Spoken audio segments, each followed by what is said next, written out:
नमस्कार दोस्तों, मैं दिव्यांश आप सभी का स्वागत करता हूं आपके अपने चैनल दिव्यांश पाठशाला में। उम्मीद करता हूं कि आप सभी लोग सकुशल होंगे। भारतीय राज्य व्यवस्था के आज के सेशन में हम लोग चर्चा करेंगे भारतीय संविधान के भाग 1 के बारे में। भाग 1 अर्थात आर्टिकल 1 से लेकर 4 तक, जिसमें वर्णन किया गया भारतीय संविधान के संघ तथा राज्य क्षेत्रों के बारे में।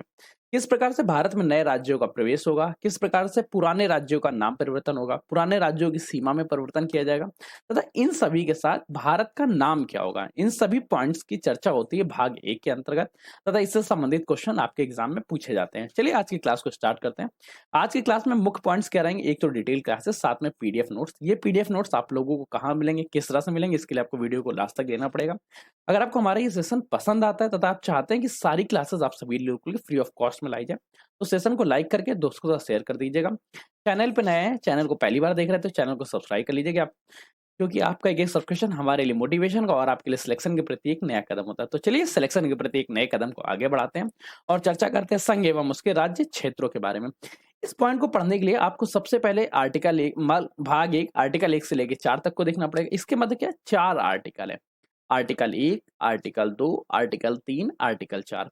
इन 4 अनुच्छेदों को अगर आप पढ़ लेते हैं तो इस टॉपिक से रिलेटेड कोई भी सिंगल क्वेश्चन आपके बाहर नहीं जाएगा। सबसे पहले आर्टिकल 1 के बारे में चर्चा करते हैं।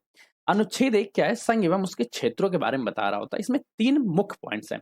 सबसे पहले भारत अर्थात इंडिया राज्यों का संघ होगा तथा यह संघ किसी भी तरह के तर्क की उपज नहीं होगा। क्या है भारत अर्थात इंडिया? सबसे पहले यहाँ किस पॉइंट में चर्चा की, सबसे पहले चर्चा की गई इसके नाम के बारे में। भारत का नाम क्या है?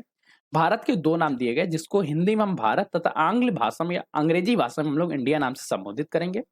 ये राज्यों का संघ होगा, राज्यों का एक ऐसा स्वतंत्र ग्रुप होगा जिसमें सभी राज्य सम्मिलित तो अपनी मर्जी से होंगे, पर ये विभक्त नहीं हो सकते, ये अलग नहीं हो सकते हैं। ठीक, भारत की स्थिति के बारे में कंफर्म हो गया। भारत किस तरह से राज्य, भारत की प्रशासनिक व्यवस्था किस प्रकार से रहेगी, इस बारे में कंफर्म हो गया। भारत की प्रशासनिक व्यवस्था क्या? भारत की प्रशासनिक व्यवस्था संघात्मक रहेगी। सेकंड बारे में चर्चा करता है, भारत में राज्य कौन कहलाएंगे? जो प्रथम अनुसूची में निर्देशित राज्य क्षेत्र है उनको हम लोग राज्य नाम से संबोधित करेंगे।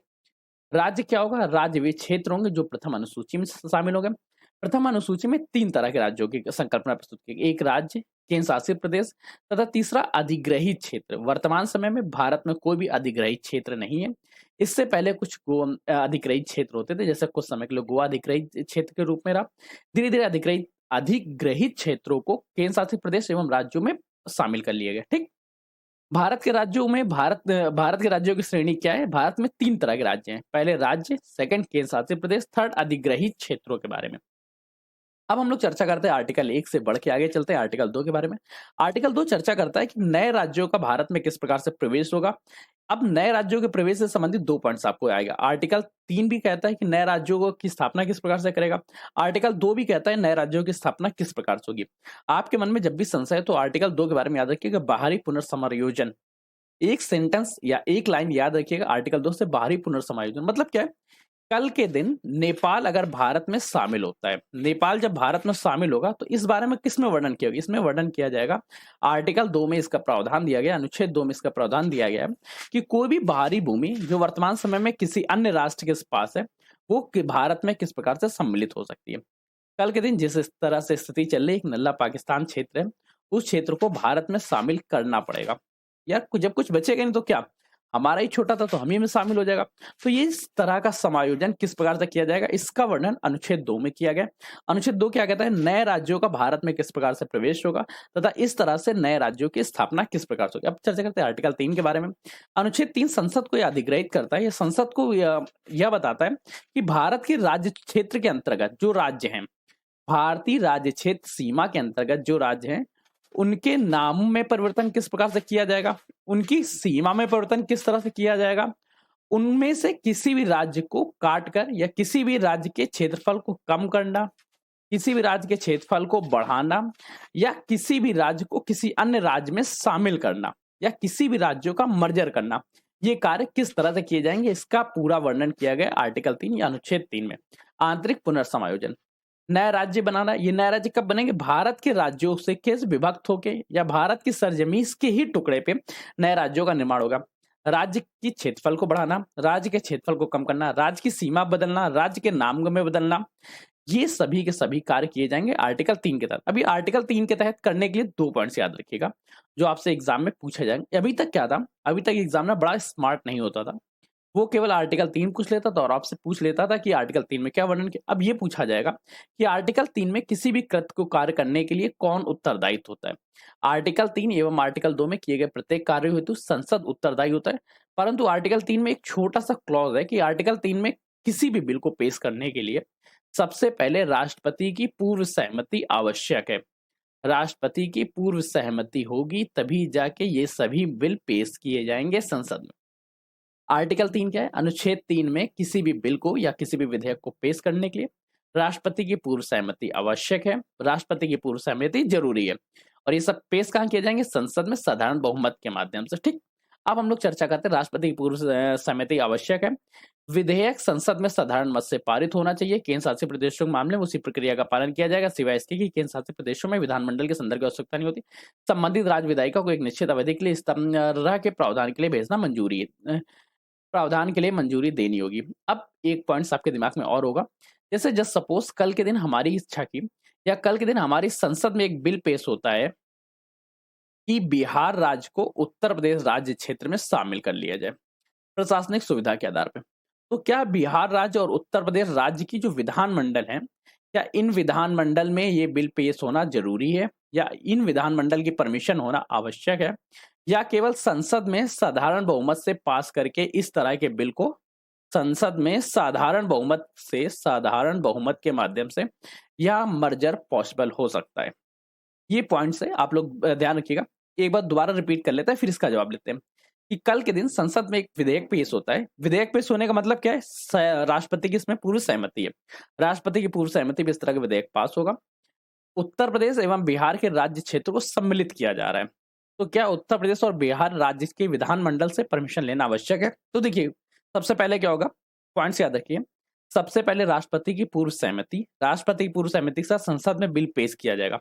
संसद में बिल पेश करने के साथ साथ इन दोनों विधानमंडल में बिल जाएगा, परंतु इनकी परमिशन आवश्यक नहीं है। ये पास करते तो ठीक, नहीं पास करते तो भी संसद अपने साधारण बहुमत के माध्यम से ये कार्य कर सकती है। ठीक, अब हम लोग चर्चा करते हैं इसके बाद आर्टिकल 4 के बारे में। आर्टिकल 4 क्या कहता है? अनुच्छेद 2 व अनुच्छेद 3 के तहत किए गए कार्यों को करने हेतु या किए गए कार्यों कृत्यों हेतु किसी भी तरह के संविधान संशोधन की आवश्यकता नहीं है।